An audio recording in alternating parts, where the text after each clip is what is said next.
ও রঙ্গবতী রে রঙ্গবতী, আরে রঙ্গবতী রঙ্গবতী কনকলতা, হসিব দে কহন কথা।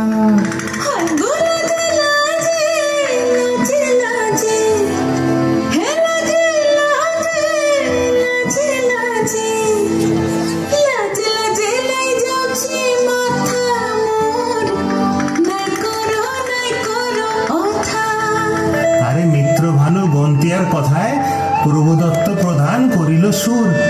এত সুন্দর গীত আমাদের, এই গীত একটু তোমাদের ভাষায় শোনাবো নাকি গো?